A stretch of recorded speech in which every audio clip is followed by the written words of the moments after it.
市场价3000元，回收价1.6亿。什么鬼？1.6亿。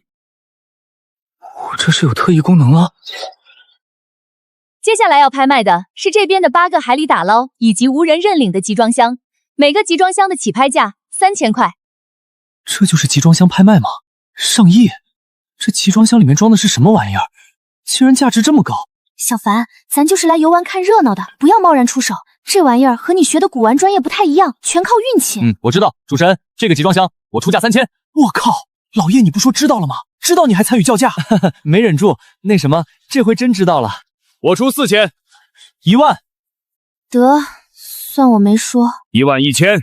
小子，眼生得很，哪条路的？这集装箱我今天要定了，麻烦给个面子。给你大爷面子，你也有面子。想要用实力说话。好，今天老子倒要看看你有什么实力。10万。擦，傻子吧你！大家都是1000加，你上来就10万，一看就是新来的雏鸡。哼，今天我就看看你能开出狗屁来。小凡，你放心吧，我有把握。这位先生10万块，还有没有出价更高的？还出个屁价！这么高的价格，谁买谁傻子。真以为这里面都是宝贝啊？我祝你开出一集装箱破衣服。小子，你找死！得了，王宇，不用一般见识。好，既然没有人出价，那这个集装箱就是这位先生的。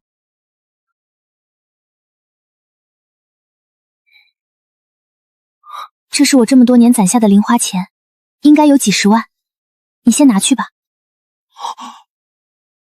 哟呵，这小妮子还是个小富婆。算了，刷我卡吧。你也知道，我每个月的30万零花钱都花不完的。不用，我大学4年兼职赚了一些，还是先开箱吧。我的运气向来很好的。就是这个小伙子10万块拍下的。对，咱赶紧看看能开出个啥来。这位先生，请问现在开吗？开。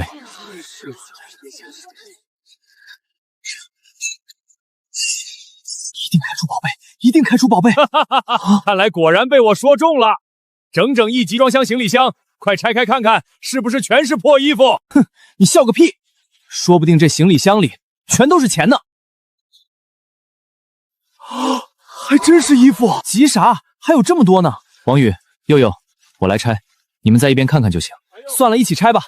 开都开了，总不能什么也不做。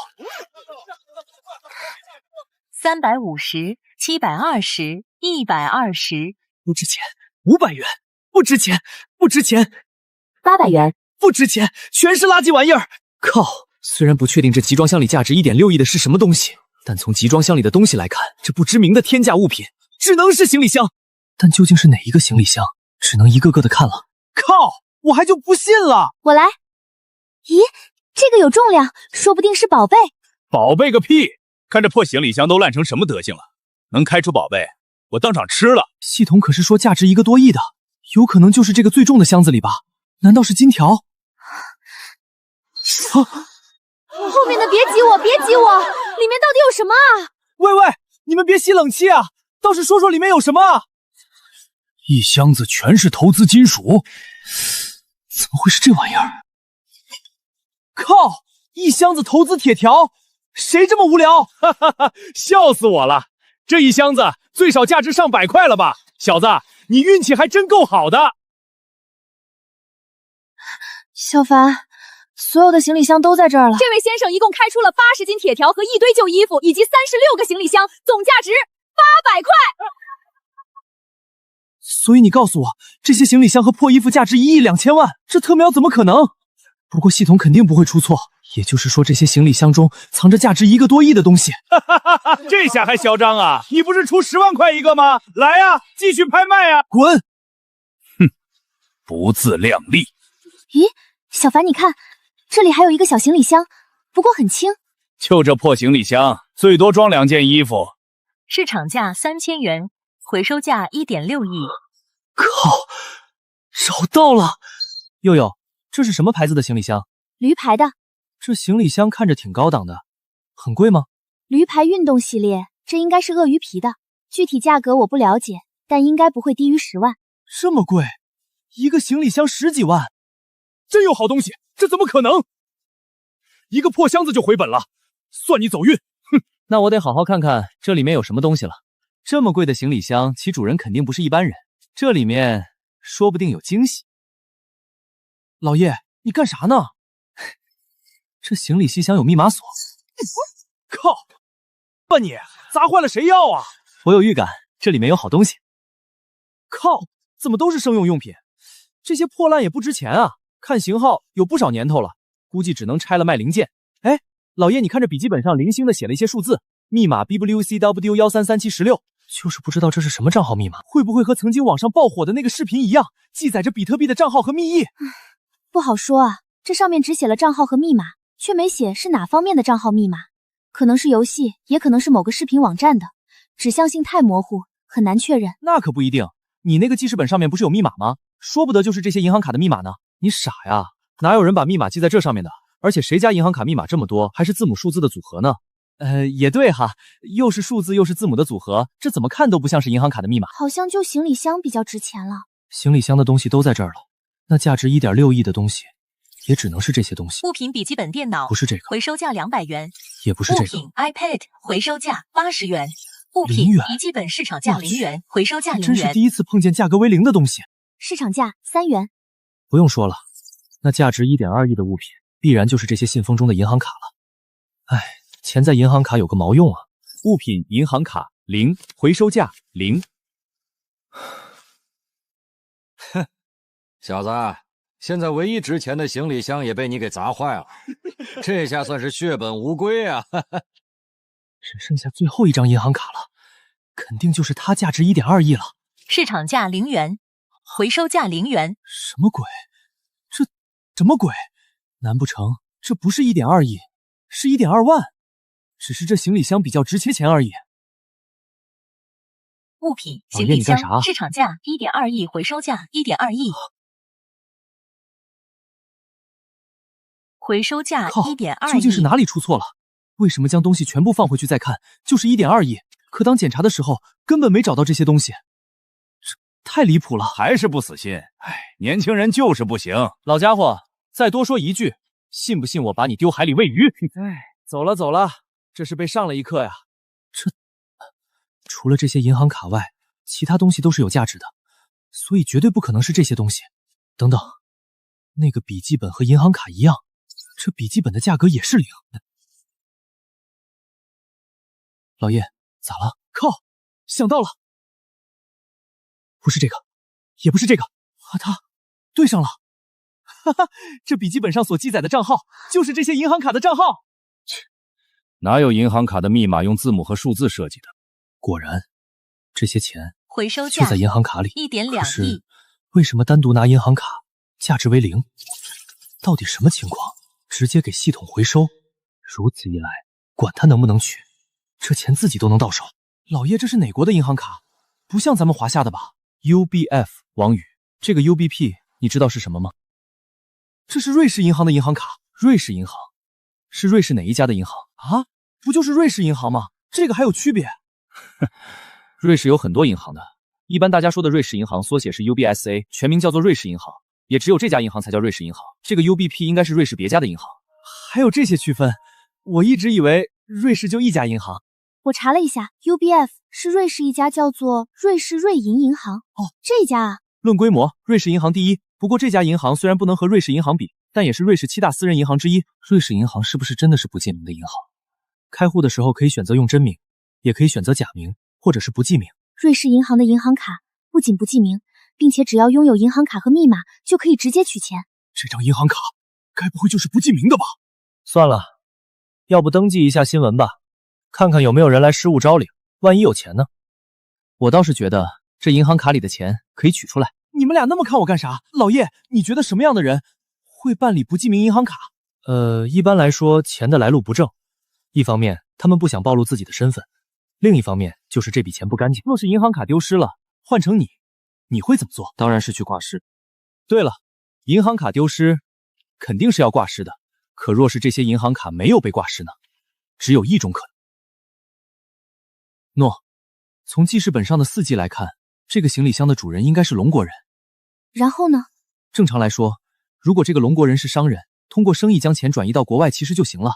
就算开办瑞士银行卡，也很少会开不记名的。你是觉得这张银行卡的主人是？没错。得了，咱们也先别纠结这些了，还不知道这里面到底有没有钱呢。要不咱们先打个电话问问。问个毛线！我现在就订机票，马上就出发。能专门跑瑞士银行开户，还是那种人员，这里面的钱估计不会低于1000万。王宇牛啊，这都能分析得出来。应该不止1000万，上千万换算成瑞士法郎也就100来万，这点钱在国外真不算什么，而且也不值得专门跑一趟瑞士去开不记名的银行卡。我估计这几张银行卡里的金额至少也是8000万的瑞士法郎。几千万瑞士法郎？瑞士法郎的汇率是多少？1比8。1比8，那1000万就是8000万，我去！不算不知道，这一算吓一跳。这里面不会真有几千万的瑞士法郎吧？张麻子是吧？要不要一起去瑞士？到时候我还等着你把这一集装箱的东西吃掉呢。好了，我叫的车来了，咱们现在去小兄弟，那个，我们真的很想知道这银行卡里有没有钱，那个能不能开个直播？放心，我给你打赏。直播行啊，这个主意好，我等下就给老爷注册直播间。走吧，王宇。夜柳光宇不错，来，我靠，这位小兄弟竟然真的去了瑞士，不会这些银行卡里真有钱吧？好激动，下注了，觉得有钱的扣1，觉得没钱的扣2，我赌全部身家2块5毛。到底有没有钱，就看着一哆嗦了。走吧。你好，请问有什么可以为几位服务？哦，又是东方人，能来这里的东方人基本都是大客户，我太了解这些东方人了。毫不夸张地说，东方人在瑞士银行的存款占据着极为可观的比例。你好，我需要取款。那边就可以自助取款，如果你的取款额度较大的话，可以取号等待。好的，谢谢。要来了！2222，1111，我赌2包辣条。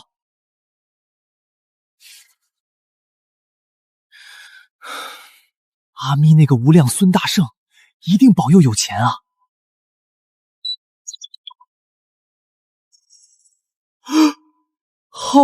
好多零！我靠，800万！尼玛，真的有钱！靠！震惊我妈100年，竟然真的有钱啊！老板赚大了，这特么是真的！这卡真不是小兄弟自己的，集装箱里还能有这种好东西？我特么不信！这可是800万瑞士法郎，折合人民币6400万！尼玛，我要疯了！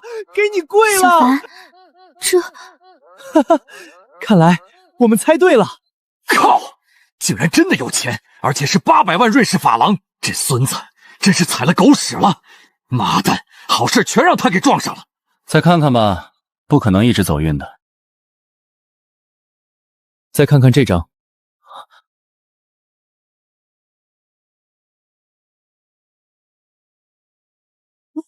我丢，又是500万！2张银行卡加起来就已经1300万瑞士法郎，1个多亿的人民币，能弄到这么多钱，而且还能转移到国外。该不会是他吧？哪一位？不好说。麻蛋，最烦你们这些卖关子的。叶凡兄弟，剩下的银行卡别查了，500万一张我都要了。500万一张，你特么想捡叶凡小兄弟的漏啊？笑死个人！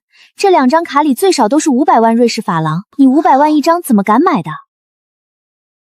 叶凡兄弟，你剩下的银行卡800万一张，我要了。这年头赌鬼还真多啊！这20张银行卡的总余额是1.2亿，如今已经查出来的是1.19亿，剩下18张是就剩1000万了，800万一张，岂不是赚了？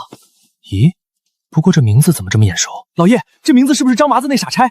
你才是傻招！叶凡，我想买你的银行卡，你就说到底卖不卖吧？不卖。我操，800万一张都不卖！叶凡小兄弟这么自信的吗？张麻子，你还真不要脸！行了，王宇，继续查询吧。我的妈，又是将近1000万华夏币，有没有调大的算算折合人民币是多少了？我的大，差不多1亿2000万了！干！我特么羡慕了啊！嫉妒的眼睛都红了。和系统给出的估价差不多了，后面这些卡里加起来的钱应该也超不过1000块了，到底还查不查？1000万一张，最后一次机会，叶凡你卖不卖？虽然我们有点不愉快，但不要和钱过不去。你确定1000万要了？要了，我现在马上飞去瑞士，当面交易，但前提你不许查询里面的余额。对，我也要了，等我。老爷，你真要卖了？20张，可是连续3张都有巨款啊！呵呵，冤家宜解不宜结，卖张麻子一个面子也不错。靠，你怕他个球！叶凡兄弟说的对，那什么，兄弟看看这个，我手头最近实在有些紧，你看看用这个换行不行？物品：神秘的紫檀木盒子，市场价未知，回收价未知。我靠，未知？难道这盒子是什么宝贝不成？张麻子，你确定要拿这个盒子跟我换这些银行卡？哼，张麻子，你丫真的狗啊！这破玩意儿给狗，狗都不要，你用它代替1000万？你个小屁孩一边去！叶凡兄弟，你仔细看看，我这东西可不简单，这可是我的传家宝，你要是不换，我可就拿走了。等一下，我再看一下。老爷，你脑袋被驴踢了吧？这玩意儿我看最多也就是个明代的玩意儿，价值都超不过30万。我知道，看来老张你已经到了山穷水尽的地步了吧？哎，算了，谁让我这个人善良呢？这样吧，都换给你肯定不可能，你随意抽取3张吧。5张，4张，多1张你就可以离开了。好，4张就4张。等等，剩下的我都要了，1000万1张，账号给我，我给你转钱。老爷，你要是真不要了，卖给我吧，我给你2000万1张。靠！你小子不能这么不地道！嘿，你老小子欠收拾是不？叶凡可是我兄弟。那什么，我既然答应了张老板和这位日天兄弟，那就肯定不能食言的。老叶，好了，说好的1000万1张，两位结算吧。好，我也看到了你一直在直播，并没有查询这几张银行卡。喏，这是合同，签字转账。呵呵，合作愉快。哼，毛都没长齐的小子，跟我斗还嫩点儿，这次我算是捡了大漏了。好，我先走了，祝你以后好运。老叶，这盒子有宝贝？不知道，先回酒店再说。王宇，你不生气我不卖给你。说实话，一开始我真的有点不理解，但咱俩大学就一个宿舍，我对你还是太了解了。你告诉我，那卡里是不是没钱？真没钱？可是你怎么知道的，小凡？呵呵，山人自有妙计。哎，我也不能说，我有系统啊。哎，得，还是看这个盒子吧。这盒子有啥门道？卧槽，这盒子竟然有机关！快打开看看。毕竟系统可是评价未知，这种评定绝对是超级重宝。靠，盒子里面怎么是空的？张麻子这个狗东西，应该早就打开盒子将里面的东西拿走了，目的就是想骗人的。要我说，老叶你也是，怎么能跟他换呢？这盒子看起来要比一般盒子浅一些，底部有些厚，这做工还不错，里面的紫檀木格外的顺滑，一点毛刺都没有。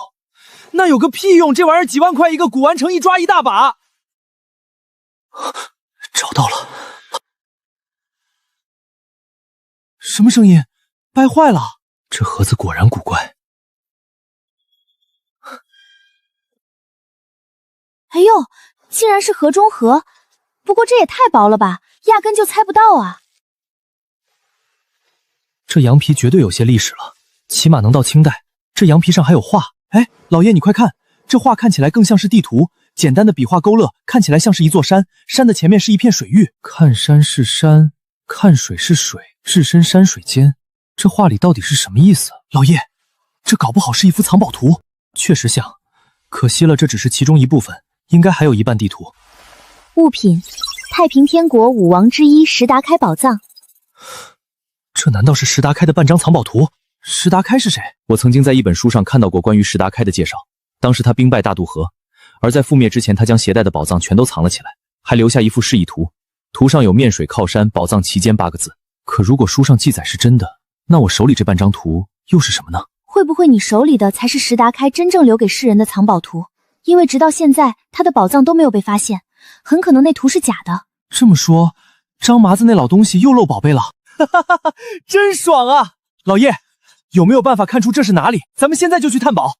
看不出来，这半张图太潦草，没法断定啊。等一下，小凡，这个山我看着很眼熟，我感觉我去过。你确定？不敢确定，不过我们可以过去看看。行，我马上收拾行李，连夜出发。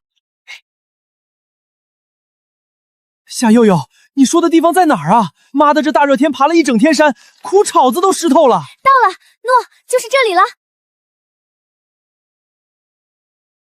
这就是你说的地方，这也不像啊。确实不像，不过也有可能我们站的方位不对，最起码这里有山有水。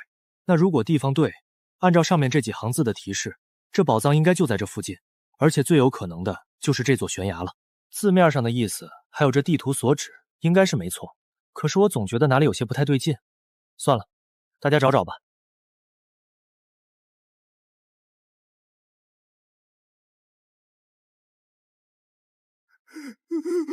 没有，最多的一张3块6毛，我的全部身家呀，全完了，这下全完了。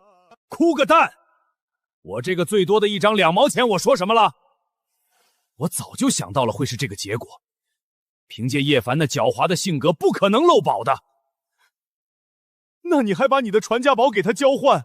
哼，当然没那么简单。他以为他赚到了，实际上我也不亏。行了，去机场买机票，带你去个好地方。100%错了，这座山头都翻遍了，压根就没有啊！老叶，这图难不成有问题？我觉得地图没有问题，而是我们寻找的方向出了问题。不对，你们看这里，除了这幅图和字之外，留白处还有一些零星的墨点。墨点儿？这是什么？看起来就是无意掉落的墨点。说实话，我真的没看出来，而且我跟王宇的想法差不多，应该就是无意掉落的墨点。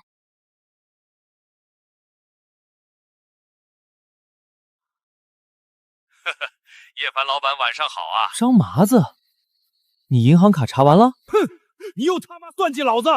我和赵日天加一起，一共查出了250块钱。哈哈哈，张毛子，你这点子是真背啊！老叶随便一张都不低于500万，你这真是给力！切，少在这里嚣张！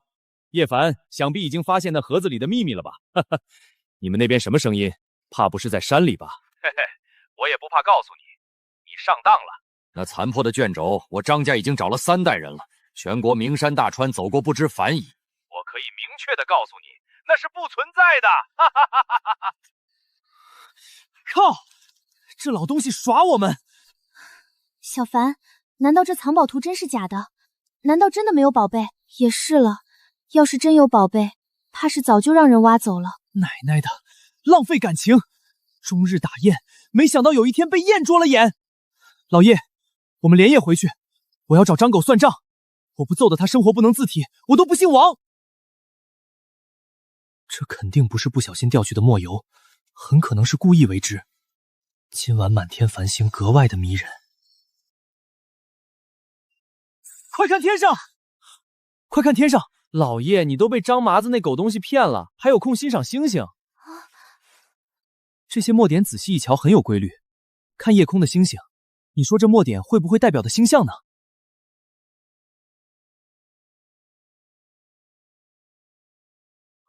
这是北斗七星，可张麻子那老东西不是说这是假的吗？他只是说没找到过而已。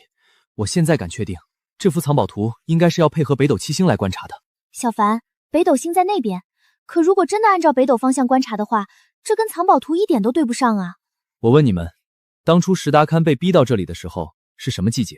历史上记载，当初是4月份，应该是春季的最后一个月。北斗七星是会随着季节变化而变化的，这图是春季绘制的，而眼下是夏季，所以这北斗方位已经发生了变化，所以根本不能按照现在的位置参考。斗柄指东，天下为春；斗柄照南，天下为夏。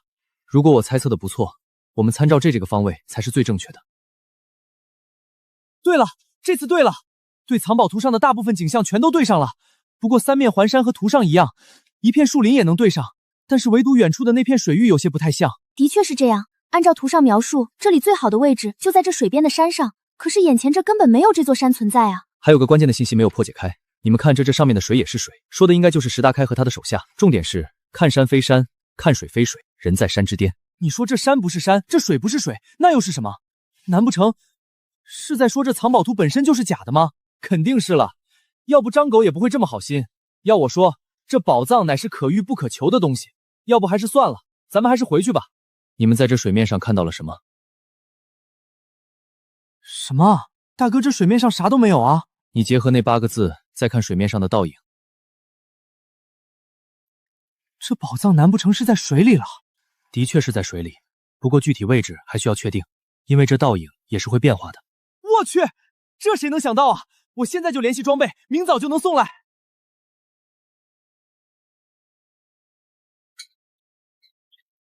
这片水域之前应该不是死水，可是现在看起来却像是一个湖泊，所以待会儿下水后大家一定要小心点，有情况直接上来。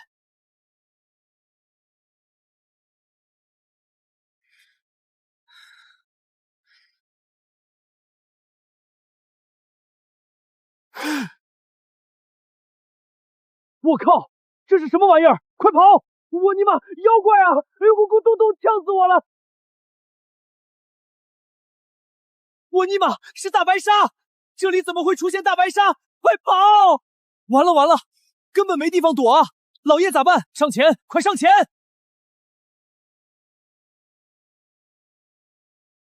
我靠，他追上来了！完犊子了，老子还没女朋友啊！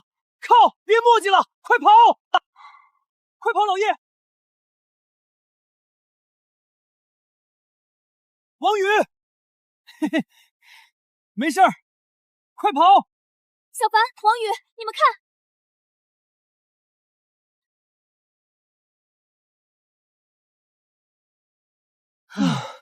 呼，好险好险！怎么办，老叶？往里走。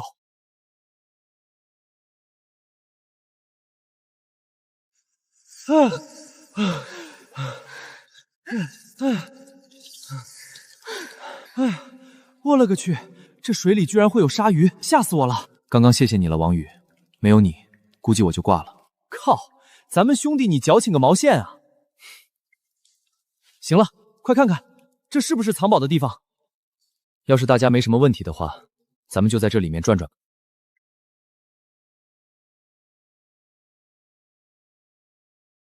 这里应该只是一个入口，我总觉得这面墙壁不太对劲。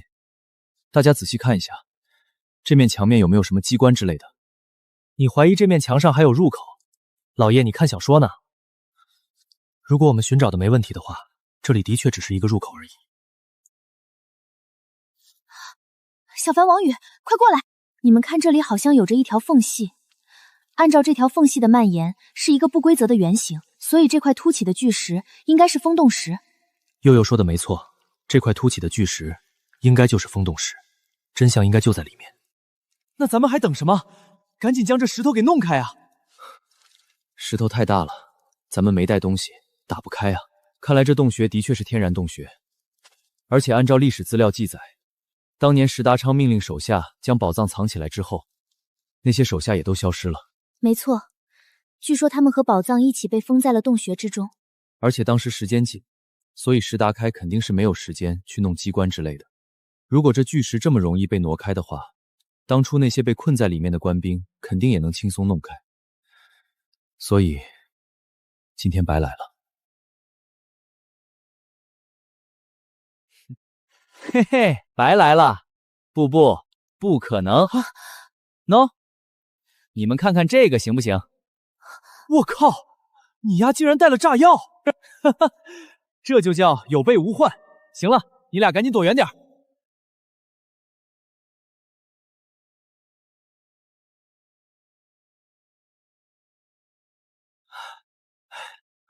我勒个去，还真的是别有洞天啊！宝藏会不会就在这里呢？很有可能，不过大家小心有机关，我打头吧。这洞穴有些阴冷啊，我感觉有点毛骨悚然。我敲你哇，骨头！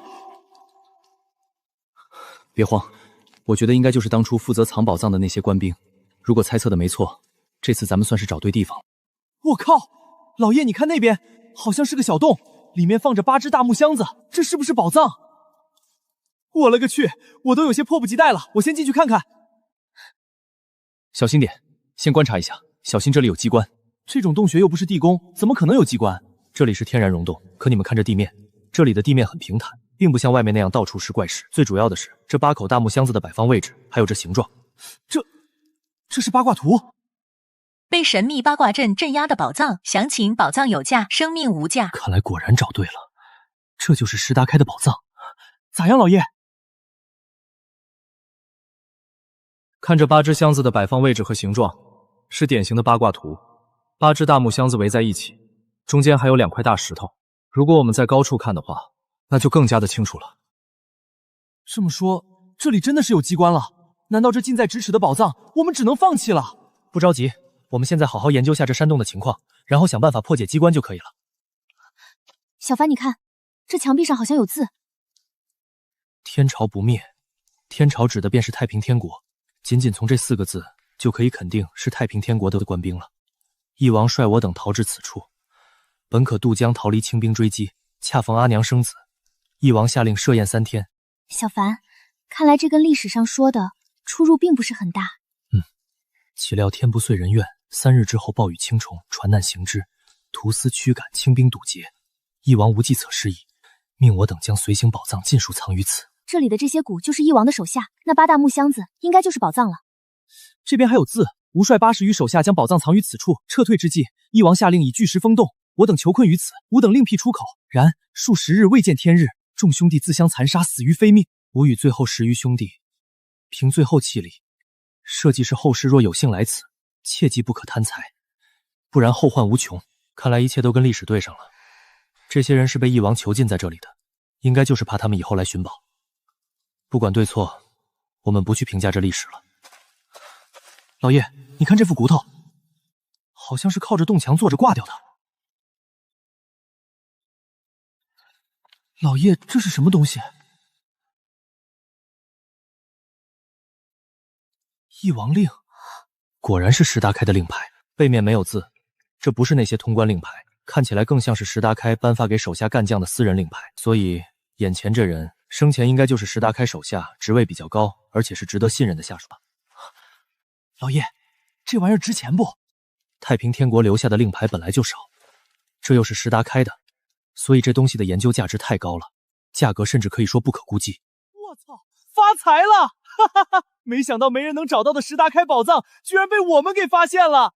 刚才你们在检查的时候，有没有发现其他的出口？找其他出口干嘛？等拿到宝藏之后，咱们就按照原路返回不就行了吗？你还想拿走宝藏啊？上面最后一行字，难道你没看到吗？如果动宝藏，那可是后患无穷啊！靠，这你也信？那根本就是吓唬人的，我看就是故弄玄虚。不可鲁莽，宁可信其有，不可信其无，小心为妙。小凡说的没错，我觉得这事情也不能掉以轻心。靠，那咱们来这里干嘛来了？难不成就看一看，然后离开吗？哈哈哈，你们干嘛来了？当然是给我们带路啊！靠，张麻子，你个狗东西，怎么找到这里的？你没听说过螳螂捕蝉，黄雀在后吗？你真以为我不知道那张藏宝图的存在吗？你老板的运气向来逆天，我只是想试一试，没想到真的被你找到了。呵呵，是我小看你了。不，是你太自大了。别说我没给你机会，现在立马滚蛋，不然别怪我让你们留下来给他们作伴。狗东西，这里是我们找到的，你们敢动宝藏一下试试？哈哈哈，小崽子，这里哪有你说话的份儿？就是你爹在我面前也不敢大呼小叫。老张，快看那边，足足8大箱宝藏，这下我们终于能翻身了。王宇，人在屋檐下不得不低头，这次我们认栽了，宝藏你们拿走吧。老叶，面对鲨鱼的时候你没怂，面对这些狗东西你怎么怂了？老子还不信留不下他。王宇，听小凡的。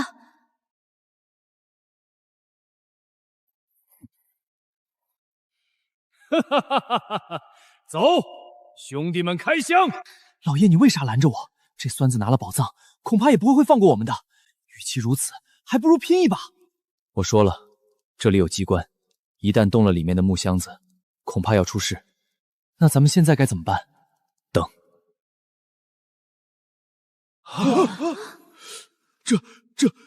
这是一座金山，这应该是老爷你的。这么大一座金子，得价值多少钱啊？这不是纯金，这是鎏金铜山。历史上有记载，这是石达开最爱之物。这东西价值堪比慈禧的翡翠西瓜。哈哈哈哈！真是天助我也！没想到这石达开的宝藏居然被我们给找到了，还愣着干什么？赶紧把箱子给我抬出来！我想到了，那8只木箱子应该是一个8门阵。8门阵？什么玩意儿？对，八门阵，我在古籍上见过。这八门阵其实原理很简单，就是利用天地八门摆的阵法，其中变幻无穷。想要破解这阵法，必须要找到生门人才行。什么生门啊？我怎么越听越糊涂了？天地有八门，吉门包括开门、休门、生门三门，死门、经门、伤门为邪门，杜门、景门则中平。想要破解八门阵，首先必须找到生门所在，然后结合阵眼，这才有可能破阵，不然的话将会触动机关。这么说，如果他们胡乱动了那些木箱子，就会触动机关了。应该是这样。他们触动了机关。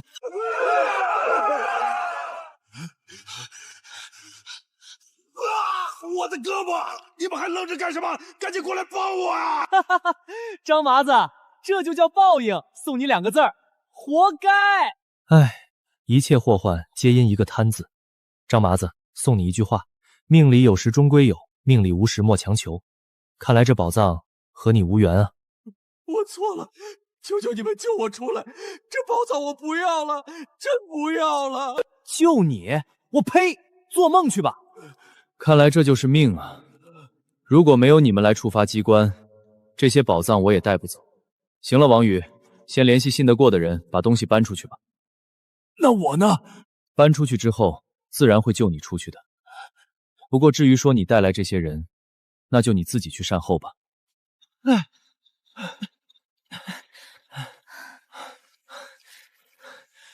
我现在联系直升机和人手过来，都给我小心点儿，这里面可都是宝贝。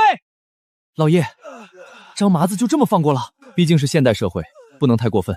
行了，把他们丢在这里，自己想办法回去吧。我们走，直接去你家别墅。叶凡，这事儿没完！叶凡，现在就开箱子吗？我都迫不及待了。开之前我先说明白，这次的东西咱们3个平分。放屁！这藏宝图是你拿银行卡换来的，我们可不要。对，我们不要。集装箱也是我们一起买的，所以宝藏必须平分。那是你本事赚的，跟我们有什么关系？反正我不要，不要就不做兄弟。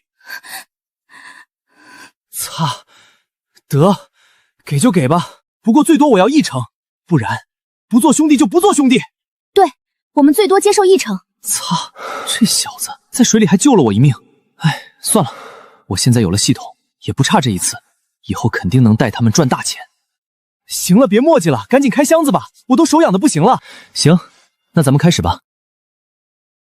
物品：越王勾践剑，材质青铜，详情：天下第一剑，青铜剑之王，市场价660亿，回收价660亿。这竟然是越王勾践剑？什么？越王勾践剑？妈耶，就是那位睡觉也在舔舐苦胆的大神用的剑，这不是春秋晚期越国的宝贝吗？怎么会在这里？稀世珍宝，稀世珍宝啊！小凡，你会不会看错了？不可能看错，根据记载，越王勾践剑通高55.6厘米，剑身以黑色菱形几何暗格花纹为主，剑身以正面铸哨纹镶嵌蓝色琉璃，剑格背面铸云纹镶嵌绿松石，剑首呈圆盘状，外翻卷作圆箍状，内铸有极其精细的11道同心圆圈，剑柄上缠着丝绳，并刻有3道介箍，其剑身两面有深色菱形暗纹，正面镶蓝色琉璃，背面镶绿松石花纹。这都对上了。靠！如果是真的，老叶这次你又发财了。小凡，你可以确定吗？要不要喊来专家一起鉴定一下？先不用了，应该差不了。你们看这剑身接近剑格的地方，刻有2行铭文，共8个字：越王勾践，自作用剑。王宇，你去找些 A4 纸来。牛逼啊！2500多年了，还这么锋利。确实，不但制作精美，历经2500余年，仍然纹饰清晰精美，毫无锈蚀，被誉为天下第一剑也不为过。夏悠悠，你家不是有拍卖行吗？麻溜的估个价。这还用估价？这是无价之宝，如果非要定价，绝对不会低于100亿。我操，100亿！格局小了，我感觉不会低于500亿。不行，不能再开了，这里面的宝贝密封得很严密，如果再撬开，可能会损坏。我马上让人打造一间真空室，到时候再开。重新打造最少也要3个月，不如直接去我家吧，我家拍卖行里有真空室，只是需要半个月时间来检修。对，你家里还有顶级鉴定师，我这就安排人来搬。行，我去打电话安排。喂，谁？又有集装箱拍卖了。行，等我问问。老叶，上次那个集装箱的事情你还记得不？我有个朋友联系到了老美那边的港口，专门做这个的。这半个月也没事儿，要不咱去看看？也行，那咱们明天就出发。都联系好了，半个月时间足够了。那正好，我现在订机票，我们明天直接去开集装箱。这次我也要开出超级宝贝来。小凡，这就是国外的集装箱盲盒吗？和咱们没啥区别呀。物品一个有趣的集装箱，回收价未知。这是什么情况？难不成外国的东西系统也不知道价格？这集装箱是从种花家发往阿拉斯盐的，由于货主没钱付清尾款，所以拿出来公开拍卖。还是老规矩，你们有1分钟的观察时间，起拍价100美刀。秋姐，你看清楚了吗？确认是摄像机镜头吗？绝对没看错，图片上画的就是摄像机镜头。这一波说什么咱们都不能放弃了。1000刀！噗，哈哈，老爷你看，这里面竟然都是这玩意儿，这东西给狗狗都不要。1010刀。老爷，你没看到这上面写的字？哦，我知道了，嘿嘿，你是想坑他们一把。这个集装箱就是个天坑，谁拍谁倒霉。不知道是哪个鬼才，竟然搞出来这种奇葩设计，这是要坑死这些不懂中文的寻宝人啊！呵呵，还是先不告诉这家伙了，免得被人看出来。Oh my god！ 我看到了镜头，如果我没猜错的话，这批货应该是从种花国发过来的电子产品。种花家的电子产品可是畅销货，其中一个箱子是摄像机镜头，其他的很可能是手机和笔记本电脑。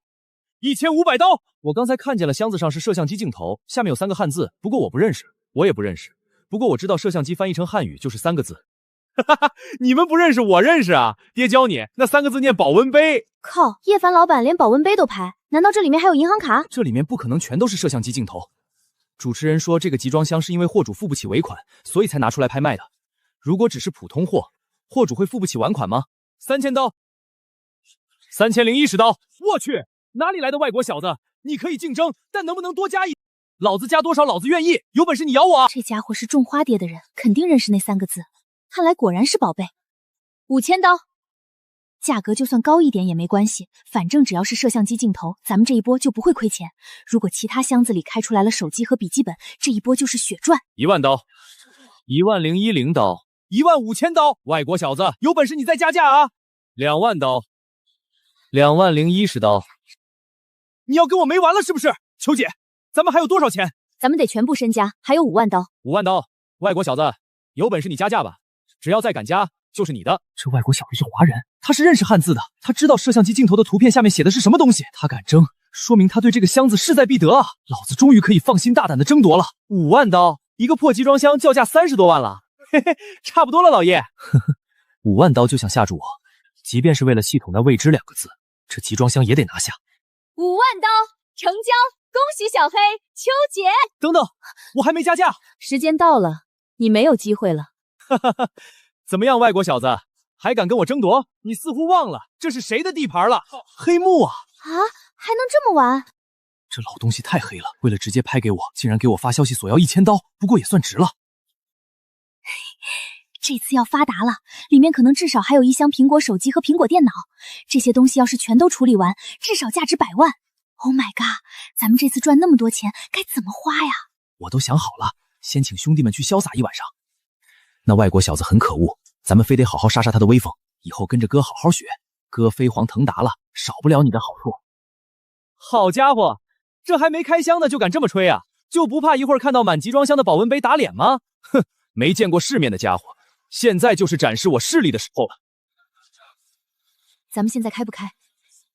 开。噗，坐等这2傻八出丑，还敢嘲笑叶凡老板？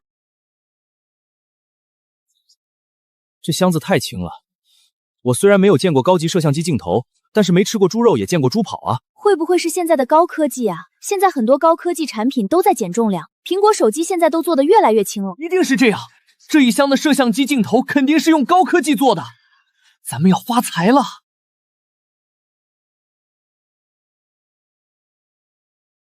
高级摄像机镜头是金贵货，虽然没见过别人的摄像机镜头是怎么运输的，但是绝对不会像现在这样无乱的堆一箱子。完蛋了，黑哥，这个镜头材质出乎意料的轻啊，说不定是高科技材料。我听说现在最有名的东西是纳米，不管什么东西，只要跟这2个字搭上面就值钱。你说这箱子里面装的会不会是纳米镜头啊？哎，无知是福啊，有时候做个蠢货也挺快乐的。我倒要看看传说中的高科技长什么样。不好了，这里面是空的，咱们的高科技镜头被人偷走了。哈哈，你们2个真是个活宝，你来开箱实在是太浪费人才了。听我一句劝，说相声才是你的归宿。黑哥，他是什么意思啊？蠢货，这是保温杯，不是他特么的狗屁镜头盒子，咱们被骗了。被骗了？那咱们岂不是当不成百万富翁了？马特，幸好你有先见之明，要不然破产的就是咱们了。嘿嘿，老叶，你说这一集装箱的保温杯能卖多少钱？物品一个会伪装的宝贝，市场价5万每包，回收价未知。果然是宝贝，这家伙花了5万刀拍下来，市场价变成了5万，可这回收价依旧是未知。这个箱子是从国内发过来的，所以里面的东西很可能是从国内偷出来的。不管是什么原因，绝对不能放任这件国宝荒落海外。3个保温杯虽然不值钱，但是架不住多啊。这一集装箱的保温杯至少有上千个，按照市价一个10美元估算，这批保温杯至少价值1万个美元。现在不求赚钱，能回本一点是一点。小凡，这小黑也不容易，要不然你把这些保温杯收下来吧，反正咱们店里也要进货，不如帮帮他们呢。原来您还有店铺啊，这位华人兄弟，我对你的冒犯感到歉意，希望你能看在大家是同行的份上，帮我们一次。我靠，关键时刻还得是佑靠谱啊！我求听说你们华人有句话叫做救人一命胜7级浮屠，请你帮帮我们，我们会感激你一辈子的。外国小子能拉你一起下水也是好事。5000刀，这个集装箱我要了，成交。华夏佬，你以为你赚了？这些保温杯的市价是1万美元，5000美元肯定是亏的，但是那是理想的情况下，如果卖不出去，这就是一堆废品，分文不值。你敢收，就是个大傻叉。哦，是吗？希望你等下还能笑得出来。小黑走了狗屎运了，废品还有人收。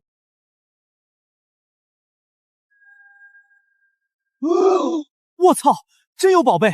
这个箱子一看就是个古董，里面装的东西肯定很值钱。老叶，你起开，赶紧把锁头砸掉，打开看看吧。你丫怎么那么暴力呢？你也知道这个木箱子价值不菲，那你就没想过什么样的锁才配得上这种高级箱子？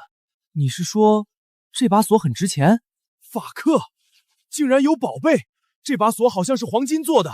没错，就是黄金锁，而且还是上了年头的古物。我在皮特的店里看到过类似的，一把锁最少价值10万刀。法克有我的10万刀，我的10万刀啊！呵呵，你说的不准确哦，这把锁头价值最少100万刀。我的老天爷啊！一把锁价值100万美元，里面的东西得值多少钱啊？入手极沉，明明是木箱，质感却倘若金铁。小凡，怎么了？这个箱子是乌木做的。乌木很值钱吗？废话，乌木价比黄金。像这种做成箱子的乌木，属于极品中的极品，属于有钱都买不到的宝贝。物品紫金乌木箱子，市场价300万美刀，回收价10亿0300万美刀。我去，10亿0300万美刀！我的妈，这箱子里究竟是什么宝贝啊？小凡现在怎么办？咱们也没有钥匙，打不开啊！找根铁丝来。哎，我这就去找。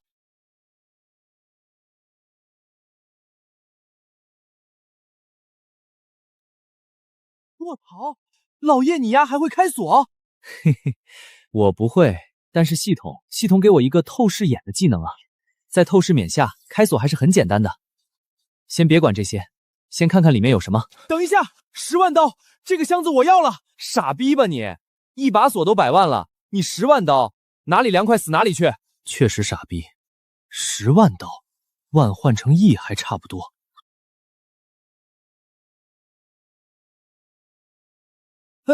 怎么是金的？奶奶的，这面具还没有箱子值钱呢，应该面具包箱子才对。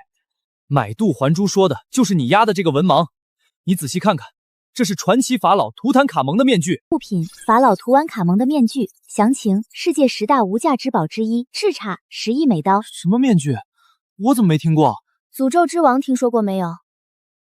这是传世之宝图图卡蒙，只要是对历史和考古有研究的人，就不会不知道这个如雷贯耳的名字——传奇法老，诅咒之王。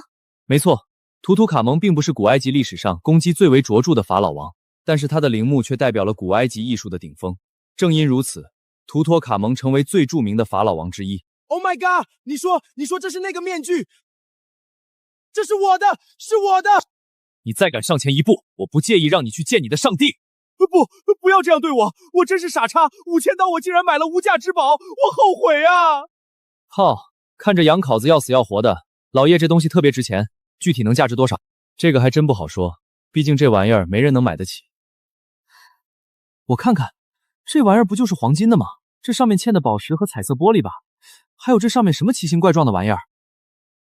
这前额部分是鹰神和眼镜蛇神，象征上下埃及；下面垂着胡须，象征冥神奥西比斯。图塔卡蒙的一生都被神秘色彩所笼罩。最早进入图塔卡蒙金字塔的人，全都因为各种原因离奇暴毙，因此图托卡蒙又被称为诅咒之王。图托卡蒙的名字也因此在神秘学盛行的西方世界家喻户晓。没记错的话，图托卡蒙发掘出来的黄金面具，此时应该都在开罗博物馆中才对。黄金面具怎么会出现在种花国运送保卫杯的集装箱里，而且还发往了阿拉斯加呢？还有诅咒！图托卡蒙的诅咒传说，主要是来自他的金字塔墙壁上的2句话：扰乱了法老的安眠，死神将张开翅膀降临他的头上。第2句是啥？任何怀有不纯之心这坟墓的，我要像饿一只鸟儿一样扼住他的脖子。巧合的是，第一批进墓的工匠和投资发掘的英伦商人确实全都离奇挂掉了，所以后来就越传越玄乎，直接把图坦卡蒙传成诅咒之王了。不过后来证实了，那些所谓的诅咒传说都是假的。假的？我怎么不知道？假的。图坦卡蒙的金字塔封闭了3000年，里面的浊气毒死几十个人，简直不要太简单。老叶，这玩意儿到底值多少钱啊？这东西是传世之宝，根本没法用价钱来形容的。这东西必须赶紧送回国，不然后果不敢想象。靠，不能拿出去卖啊，那有啥用？还卖？如果你们家祖坟被人刨了，你会有什么反应？谁敢？我非得跟他拼命不可！冰沟，这件黄金面具的意义就跟埃及人的祖坟差不多。你说他们知道这东西被偷了，会有什么反应？行，那听你的，我马上联系特殊渠道回国。不过这些东西怎么办？这些保温杯也算是好东西了。你看那小黑也不容易，要不……诛心啊！我不要！我就算从这里跳下去，我也不要你一个杯子！不，你误会了，我可没说要送你，我是想说，要不就当着你的面卖掉算了。你发策，气死我了！老叶，你刚捡了一个价值连城的箱子，一件传世之宝，竟然还看得上1万美元的保温杯，为什么看不上？这一箱保温杯市价1万美元，扣除5000美元的成本，还能净赚4000美元，这钱就跟白捡似的，不要白不要。你们家是做什么的啊？几千美元的生意都看不上。叶凡老板没毛病，这保温杯我看着也不错，要不干脆给兄弟们抽奖算了。必须安排。老叶，下面还有2个集装箱，咱们还去拍吗？不拍了，今天的收获已经够大了，见好就收吧。检测到宿主危险处境，系统开启空间功能。空间？系统空间？好东西，这下终于可以放心保存宝贝了。如果黄金面具在我手里的消息传出去，埃及人是真的会发疯的。所以这宝贝还是藏起来的好。好，阴魂不散啊！你想干啥？不服给你个机会，找个地儿咱中门对决。No， 是我小看你们了，你真的很有实力。你也看到了，我们已经破产了，所以我要跟你做一笔交易。想要钱？滚犊子！王宇，让他说完。不，我不是要钱，是这样的，我有件东西想卖给你，不知道你收不收？哦，卖给我？什么东西？你先看看这个。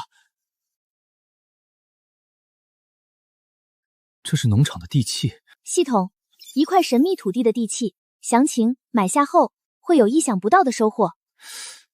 这地方不简单啊。没错，准确来说，这是一份油田的开采权证明。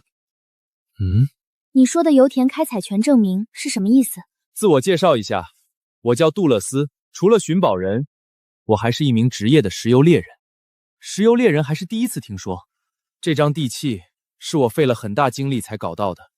原本我打算大干一场的，可惜天有不测风云，现在我已经没有足够的资金挖掘了。对于这家伙的话，我连一个标点符号都不信。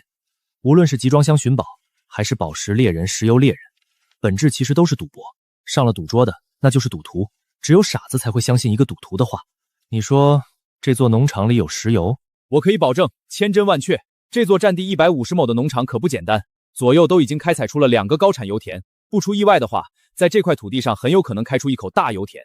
根据业内人士的估计，这块油田预计价值高达20亿美元。20亿美元？开采石油竟然这么赚钱吗？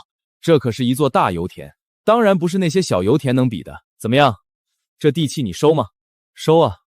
你这个农场准备卖多少 ？No， 我卖的不是农场，是一座大油田。这座油田价值20亿美元，卖个2亿美元，不过分吧？2亿美元？呵呵，我买的是农场，我可不管什么油田。2亿美元是肯定没有的。